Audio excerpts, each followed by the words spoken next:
اے لوگوں تم سب مل کر اللہ کی رسی کو مضبوطی سے تھام لو۔ ابھی سب سے پہلے مقرر حضرت مولانا مفتی وحید اللہ صاحب دامت برکاتہم العالیہ نے بڑی عمدہ تقریر فرمائی، اور حضرت نے دو چیزوں کا اس کے اندر تذکرہ کیا۔ ایک تو حرمین شریفین کے اندر جو عریانیت داخل ہو رہی ہے، بیجا چیزیں جو وہاں پہ داخل ہو رہی ہیں، اور اسی طریقے سے حضرات شیخین کے بارے میں جو نازیبا کلمات ایران کے صدر نے بکواس کے انداز میں بکی، اس کی مذمت کی گئی۔ تو آج ضرورت اس بات کی ہے کہ ہم اور آپ سارے مسلمان مل جل کر کے متحد ہو جائیں۔ صرف اس ملک کا رونا نہیں،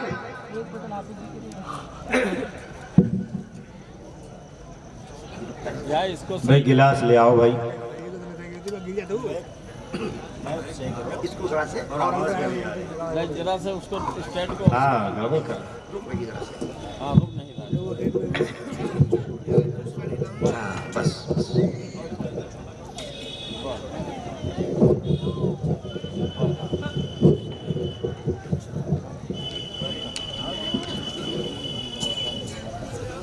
بس درود شریف پڑھ لے بھائی۔ اللہم صلی علی سیدنا محمد وعلی آل سیدنا مولانا محمد مبارک وسلم۔ تو میں عرض یہ کر رہا تھا کہ ہم سارے لوگ متحد ہو جائیں، اللہ کی رسی کو مضبوطی سے تھام لیں اور پکڑ لیں، کیونکہ ہمیں مقابلہ جو کرنا ہے وہ عالمی سطح کے اوپر کرنا ہے، انفرادیت کا معاملہ نہیں ہے۔ اس ملک کے اندر ہماری جمعیت العلماء جو ہے وہ بہت اچھے انداز میں کام کر رہی ہے۔ یہاں سبھی اقوام کے لوگ آتے ہیں، ہندو بھی ہیں، مسلمان بھی ہیں، سکھ بھی ہیں، عیسائی بھی ہیں۔ انسانیت کی بنیاد پر اور آدمیت کی بنیاد پر ہم سب ایک ہیں۔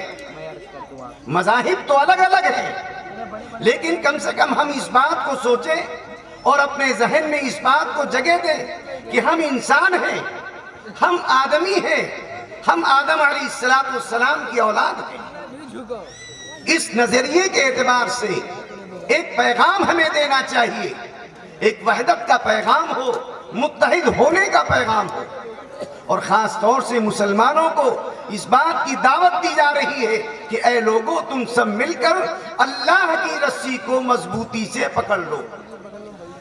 بیشتر مفسرین کرام نے لکھا ہے کہ حبل اللہ سے کیا مراد ہے، اللہ کی رسی سے کیا مراد ہے؟ فرمایا کہ یہ قرآن کریم ہے، اس کو مضبوطی سے تھام لو۔ ہر طریقے کے مسلمان الحمدللہ قرآن مجید کو پڑھتے ہیں، تلاوت کرتے ہیں، تو اس کو مضبوطی سے تھام لیں۔ یہ آپس میں جو منتشر ہیں، یہ آپس میں جو بٹوارا ہے، یہ آپس میں جو منقسم ہو گئے ہیں، ایسی بات بالکل نہیں ہونی چاہیے۔ ہر فرد بشر کو چاہیے، ہر شخص کو چاہیے کہ ہم مل جل کر زندگی گزاریں۔ دیکھو بھائی، ہمارے اس ملک ہندوستان کے اندر اتحاد کا قائم کرنا انتہائی ضروری ہے، اور ضرورت کے ساتھ ساتھ بہت آسان بھی ہے۔ نہ معلوم کتنے معاشروں کے ساتھ، کتنے لوگوں کے ساتھ ہم لوگ یہاں پر رہتے ہیں اور اپنی زندگی گزارتے ہیں، اپنی کوشش کرتے ہیں۔ تو میرے بھائیوں، جناب رسول اللہ صلی اللہ علیہ وسلم جب مدینہ طیبہ میں تشریف لائے، ذرا غور کریں،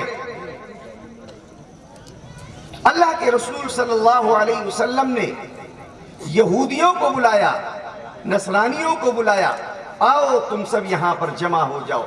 قُلْ يَا أَهْلَ الْكِتَابِ تَعَالَوْا إِلَىٰ كَلِمَةٍ سَوَاءٍ بَيْنَنَا وَبَيْنَكُمْ أَلَّا نَعْبُدَ إِلَّا اللَّهِ۔ اے اہل کتاب آؤ، اے یہودیوں آؤ، اے نصرانیوں آؤ۔ سب کو حضور پاک علیہ السلام نے دعوت دی، چنانچہ سبھی لوگ آئے۔ سبھی لوگ جو ہیں ان لوگوں نے اس کے اندر شرکت کی، اور جناب رسول اللہ صلی اللہ علیہ وسلم کے دست مبارک میں اپنا ہاتھ دیا۔ اگرچہ وہ مومن نہیں تھے، اگرچہ ان لوگوں نے اسلام قبول نہیں کیا تھا، لیکن پھر بھی رسول اللہ صلی اللہ علیہ وسلم نے ان کو بلایا اس بنیاد پر کہ وہ مشرک نہیں ہیں، اللہ کو مانتے ہیں۔ صرف مسئلہ یہ تھا کہ وہ رسول اللہ کو نہیں مانتے تھے، اللہ کو مانتے تھے، آخرت کو مانتے تھے، جناب رسول اللہ صلی اللہ علیہ وسلم کے ابھی قائل نہیں تھے۔ اس کے باوجود بلایا۔ اچھا آپ یہ جانیے کہ یہ جو اہل کتاب ہے، یہود و نصارہ ہیں، دو چیزیں ان کی ہمارے لیے جائز ہیں، ایک تو ان کا ذبیحہ اور دوسرا ان کی بیٹیاں، ان سے نکاح جائز ہے ہمارے لیے۔ یہ مشترکہ پوائنٹ ہے بالکل یہ چیز۔ اور آپ دیکھیے کہ قرآن مجید کے اندر عیسائیوں کی بڑی برائی کی گئی ہے، اور اسی کے ساتھ ساتھ ان کے شرک کو بھی ابھارا گیا ہے۔ لَقَدْ كَفَرَ الَّذِينَ قَالُوا إِنَّ اللَّهَ هُوَ الْمَسِيحُ ابْنُ مَرْيَمَ، اور ثالث ثلاثہ کا بھی ذکر ہے کہ تین کا تیسرے کے بھی یہ قائل ہیں، یعنی تین خداؤں کے یہ قائل ہیں۔ اور غیر المغضوب علیہم ولا الضالین میں ان کی پھٹکار بھی لگائی گئی ہے۔ اس کے باوجود قرآن مجید نے گوارا کیا ہے اور کہا ہے کہ ان کو بلاؤ، اور جناب رسول اللہ صلی اللہ علیہ وسلم کی رسالت مآب کی زبان سے آپ کو مدعو کیا گیا ہے، اور مدینے کے یہود اور مشرکین آپ کے جلو میں آئے ہیں، آپ کی قربت میں آئے ہیں، لوگوں نے آپ کو امام اور قائد تسلیم کیا ہے۔ بہت اچھا ماشاءاللہ۔ خرابیاں ہیں یہودیوں میں، خرابیاں تھی نصرانیوں میں، اور شرک کے درجے تک پہنچی ہوئی تھی، اس کے باوجود بھی ان کو بلایا گیا، دعوت سخن دیا گیا، وہ لوگ متحد ہوئے۔ کہ آج ہم لوگ مختلف مسالک اور مختلف مشربوں میں جمے ہوئے اور بسے ہوئے لوگ، کیا ہم لوگ اس کا احاطہ نہیں کر سکتے کہ اپنے تمام بھائیوں کو بلائیں؟ جیسا کہ ابھی مفتی صاحب نے اعلان کیا کہ ہم سبھی لوگوں کو دعوت دیتے ہیں، جو ہماری جمعیت کا طغرائے امتیاز ہے کہ سبھی لوگوں کو دعوت دینا، ہندو بھائیوں کی بھی دعوت دینا، مسلمانوں کو دعوت دینا، سبھی کو دعوت دینا۔ تو میرے بھائیوں، بزرگوں، دوستو، اب حضرت مولانا کی تشریف آوری ہو گئی ہے، اور آپ حضرات تشریف رکھیں تو میں اپنی بات کو چند ہی لمحوں میں انشاءاللہ ختم کروں گا۔ تو ہماری جمعیت کا جو مقصد ہے کہ سبھی لوگوں کو جمع کرنا، سبھی لوگوں کو متحد کرنا اور ایک پلیٹ فارم کے اوپر جمع کر دینا، یہ ہمارا مشن ہونا چاہیے۔ ہمارے سرزمین بہرائچ سے اس بات کا اعلان ہونا چاہیے کہ ہم سب نیک ہیں، ہم سب ایک ہیں، ہم سب انشاءاللہ جمیں گے اور جڑیں گے۔ اور امن کانفرنس کی جو میٹنگ ہمارے مولانا اسلم صاحب قاسمی حفظہ اللہ نے طلب کیا ہے، بڑے بڑے علماء، ملک کے مشاہیر، دانشوران، قوم و ملت جو تشریف لائیں گے، انشاءاللہ ان کے جلسے میں ہم لوگ شریک ہوں۔ اور جو ہمارا قدیم دینی و ملی ادارہ ہے، وہاں پہ اجلاس ہو رہا ہے، یہی دستار بندی، جہاں پر علماء کی بھی دستار باندھی جائے گی، حافظوں کی دستار ہوگی، قاریوں کی دستار ہوگی، 16 اور 17 فروری کو۔ تو آپ سبھی حضرات پورے خلوص کے ساتھ، پورے اخلاص کے ساتھ، پورے تندہی کے ساتھ، جوق در جوق وَرَأَيْتَ النَّاسَ يَدْخُلُونَ فِي دِينِ اللَّهِ افواجا کا مصداق بن کر کے آپس میں شیر و شکر ہو کر آپ سبھی حضرات انشاءاللہ پہنچے۔ آپ سے اس بات کی درخواست ہے۔ دوسری بات یہ ہے کہ ہمارا یہ مدرسہ جو دارالعلوم مہولی پورا ہے، حافظ عبداللہ صاحب، حافظ وجہ القمر صاحب، دیگر اساتذہ کرام، مولانا عبد القادر صاحب، ہمارے ماسٹر صاحب، ان لوگوں نے بڑی قربانیاں دی ہیں۔ اور قربانیاں بھائی دیکھیے، چھوٹے مدارس والے بہت زیادہ دیتے ہیں، اس معنی کر کے بڑے حضرات بھی دیتے ہیں، چھوٹے بھی دیتے ہیں، لیکن ایک گنا ان کی محنت کچھ اس طرح سے بھی زائد ہوتی ہے کہ لوگ انہیں جانتے نہیں، یہ اپنے مدرسے کا بھی تعارف کراتے ہیں، اپنی ذات کا بھی تعارف کرانا پڑتا ہے۔ اور اگر کوئی بڑا مدرسہ ہے، دارالعلوم دیوبند ہے، مظاہر ہے، وغیرہ وغیرہ، تو کہتے ہیں کہ وہاں کا اگر کتا بھی آ جائے تو اسے بھی چندہ مل جاتا ہے۔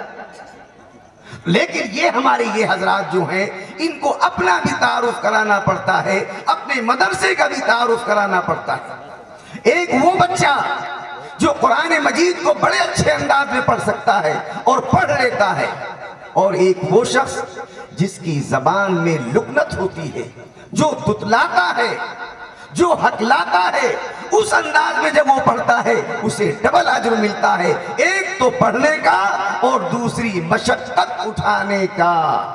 تو یہ جو چھوٹے مدرسے والے بھائی جو چندہ کرتے ہیں، چندہ کرنے میں جو اجر و ثواب ہے ان کو زیادہ ملتا ہے، وہی معنی کہ ان کو مدرسے کا بھی تعارف کرانا پڑتا ہے اور اپنی ذات کا بھی تعارف کرانا پڑتا ہے۔ تو آپ حضرات سے درخواست ہے کہ یہ مدرسہ جس میں تقریباً آج 8 حفاظ کرام کی دستار بندی ہوگی اور ان کے سروں پہ تاج رکھا جائے گا، فما ظنكم بالنجل عند جزائه اولئک اہل اللہ والصفوۃ الملا، یہ اللہ والے ہیں، اللہ کے کلام والے ہیں، نسبت اللہ سے ان کی جڑ گئی ہے۔ اس عظمت اور عقیدت سے ہمیں دیکھنا چاہیے۔ امام شاطبی رحمۃ اللہ علیہ نے بڑا ہی اچھا کلام کیا۔